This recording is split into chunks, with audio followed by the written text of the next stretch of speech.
आज हम देखेंगे क्लास 7th की वर्कशीट नंबर 20 और विषय है हमारा सामाजिक विज्ञान। आज का टॉपिक है वायु। जब जल पृथ्वी एवं विभिन्न जलाशयों से वांछित होता है तो जलावश्य बन जाता है। वायु में किसी भी समय जलावश्य की मात्रा को आर्द्रता करते हैं। जब वायु में जलावश्य की मात्रा अत्यधिक होती है तो उससे हम आर्द्र दिन कहते हैं, मतलब ह्यूमिड डे कहते हैं। जैसे जैसे वायु गर्म होती जाती है इसकी जलवाष्ण धारण करने की क्षमता बढ़ती जाती है और इसे इस प्रकार यह और अधिक आर्द्र हो जाती है। आर्द्र दिन में कपड़े सूखने में काफ़ी समय लगता है और एवं हमारे शरीर में पसीना आसानी से नहीं सूखता और हम असंजय महसूस करते हैं। ठीक है, तो क्या होता है जब ये मतलब कि एक ऐसा मौसम होता है, ना ही ज़्यादा धूप होती है ना ही ज़्यादा गर्मी होती है, मतलब ना ही ज़्यादा गर्मी होती है और ना ही ज़्यादा बारिश होती है।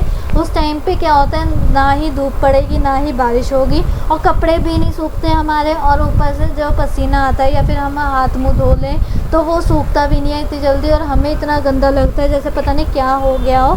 और हम मतलब कभी कभी तो लगता है कि सांस ना ले पाए हम। तो वो जो मौसम होता है उसे हम आर्द्र कहते हैं। आर्द्र दिन होता है वो, जिसमें जितनी हवा गर्म चलेगी उतना ही जो वो है नमी कहते हैं, उतना ही जो बादल होते हैं।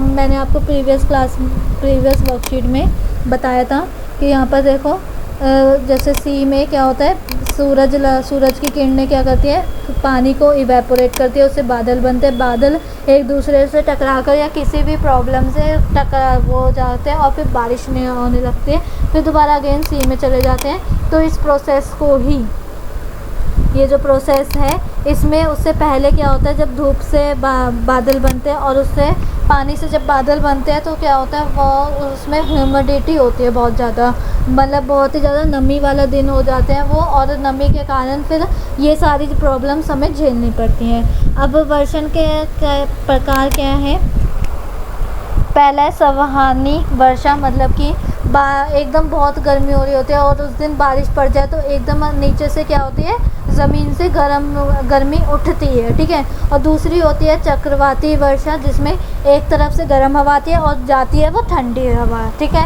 एक तरफ से गर्म एक तरफ से ठंडी। और फिर उसके बाद पर्वतीय वर्षा कैसी होती है कि पहाड़ों से हवा ऊपर की तरफ को जाती है। ठीक है, अब आते हैं नेक्स्ट, पढ़ते हैं जल मापन। इस वर्षा के को मापते हैं। ठीक है, उसके बाद अब आते हैं नेक्स्ट, जब जलवाष्य ऊपर उठता है तो वह यह ठंडा होना शुरू हो जाता है। जलवाष्ण संग्रहित होकर ठंडा होकर जल की बूंद बनाते हैं।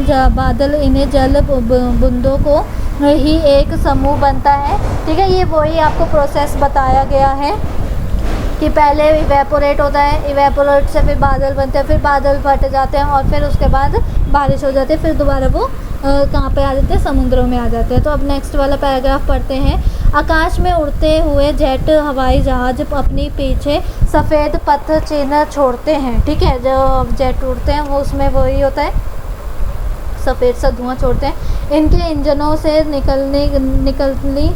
निकली नमी संग्रह होती है। वायु के गतिमान न रहने की स्थिति में यह संग्रह नमी कुछ देर तक पथ के रूप में दिखाई देती है। तो क्या होता है, जब जाते हैं एरोप्लेन, अगर हवा ना चले तो एकदम वो नमी सी क्रिएट कर देता है, और अगर हवा चलती है तो वो नमी उड़ जाती है। ठीक है, पौधों और जीव जंतुओं के जीवित रहने के लिए वर्षा बहुत ज़रूरी है। इससे धरातल को ताज़ा पानी मिलता है। यदि वर्षा कम होती है तो क्या होता है, सूखा पड़ जाता है, कमी होती है पानी की, और अगर ज़्यादा पड़ जाए तो फ्लड जैसे बाढ़ आने की वो रहती है आशंका सी। उसके बाद है निम्नलिखित प्रश्नों के उत्तर दीजिए। क्या आप जानते हैं वर्षा के दूसरे रूप में हिमवृष्टि तथा ओला है। ठीक है, ओले पड़ते हैं। हिम मतलब होगी जैसे वो बर्फ़ होती है, बर्फ़ भी पड़ती है। तो ये सारे क्या है, वर्षा के रूप हैं। ठीक है, फर्स्ट वाला क्या है हमारे पास, वर्षा के प्रकारों का वर्णन कीजिए। तो आप ये पूरा का पूरा चित्र भी बना सकते हो जैसे इन्होंने बना रखा है, वरना तो बस आप ये वाला ही लिख दोगे, ठीक है। उसके बाद सेकंड क्या है, वर्षा के दिनों में गीले कपड़ों को सूखने में अधिक समय क्यों लगता है? क्यों लगता है अधिक समय? क्योंकि उस दिन आंध्र दिन में है, आंध्र दिन में लगता है ना अधिक समय, तो हम यही वाला लिखेंगे, आंध्र दिन में कपड़े सूखने में काफ़ी समय लगता है एवं हमारे शरीर में पसीना जो होता है वो भी सूखने में बहुत ज़्यादा टाइम लगाता है, जिससे हम अनकंफर्टेबल फील करते हैं, ठीक है। और उसके बाद अब आते हैं नेक्स्ट वाले पे।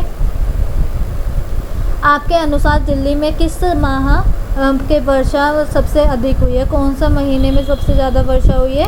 तो वो हुई है अगस्त के महीने में। तो आप यहाँ पर क्या लिख सकते हो, अगस्त, ठीक है। और फिर नेक्स्ट क्या है, वर्षा के दिनों में आपके द्वारा अनुभव की गई किसी महत्वपूर्ण घटना का वर्णन कीजिए। अगर आपके पास है कोई घटना तो आप लिख सकते हो, वरना तो जो मैं आपको दिखा रही हूँ आप वो भी लिख सकते हो, ठीक है। तो आप ये पूरा लिख सकते हो, स्क्रीनशॉट ले लो या फिर आप क्या करो, ले लो स्क्रीनशॉट ले लो या फिर पॉज करके वीडियो को लिख लो। और फिर अब हम क्या करते हैं, हमारी वर्कशीट तो कंप्लीट हो गई है। इसी के साथ ही अगर आपको वीडियो अच्छी लगी हो तो प्लीज़ लाइक कीजिए, चैनल पे नए हो तो सब्सक्राइब करना बिल्कुल ना भूलें, ताकि आपको ऐसी ही वर्कशीट्स मिलती रहें। और कमेंट में रिव्यू ज़रूर दें कि आपको वीडियो कैसी लगी, ठीक है।